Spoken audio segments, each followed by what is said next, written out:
Hey guys, hello, నమస్తే. So guys, అందరికి తెలిసిందే నేను నా ఎఫ్ఎంజీ రిజల్ట్ అయితే వచ్చింది.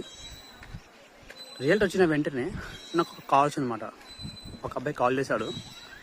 ఏం చెప్పాడంటే, సార్ నేను ఎగ్జామ్కి బాగా ప్రిపేర్ అయ్యాను, చాలా బాగా ప్రిపేర్ అయ్యాను. This is my second attempt. ఇంకోటి ఏంటంటే, ఎగ్జామ్ అయిపోయిన వెంటనే రీకాల్ చూసుకున్నాడు. రీకాల్ చూసుకుంటే వాడికి 170 మార్క్స్ వచ్చాయి. ఎంత?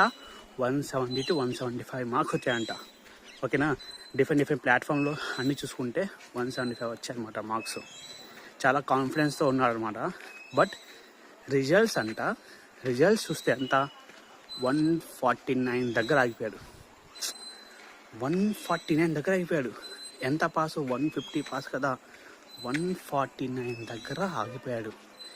అసలు ఎంత ఏడిచాడంటే చాలా చాలా సాడ్ మూమెంట్. వాళ్ళ పేరెంట్స్ అసలు చాలా సాడ్ ఉన్నారు. నేను మాత్రం అదేంటంటే, దీనికి కారణం ఏంటి తెలుసా?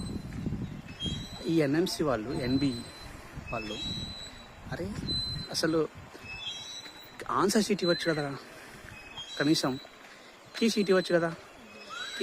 కీ షీట్ ఇస్తే మనకి ఇలాంటి ప్రాబ్లమ్స్ రావు కదరా. ఎంత మాఫియా బ్యాచ్లు రా బాబు, ఎంత మాఫియా బ్యాచ్. వీళ్ళు కావాలని చేస్తారన్నమాట. కావాలని వీళ్ళు కీ షీటు ఇవ్వకపోవటం, అవన్నీ ఇస్తే మాకు కూడా కొంచెం ఐడియా వస్తుంది కదా. మీరు ఓకే, ఈ ఫైనల్గా మీరు ఇప్పుడు కొన్ని ఏంటంటే క్వశ్చన్లో సేమే ఉంటుంది అన్నమాట. అంటే రిపీటెడ్గా ఉంటుంది, కానీ ఏది ఆన్సర్ కరెక్ట్గానో మనం చెప్పలేము.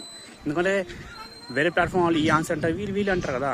కానీ వాళ్ళు ఇచ్చిన బట్టి వాళ్ళ దగ్గర ఆన్సర్ మారిపోతుంది. కాబట్టి కీ షీట్ ఇస్తే మేము చూసుకుంటాం కదరా. అసలు కీ షీట్ కానీ ఇవన్నీ ఇస్తే మనకి అసలు 24% పాసింగ్ రేట్ రాదు, ఇంకా ఎక్కువగానే వస్తుంది. సో సాడ్ రా. Thank you.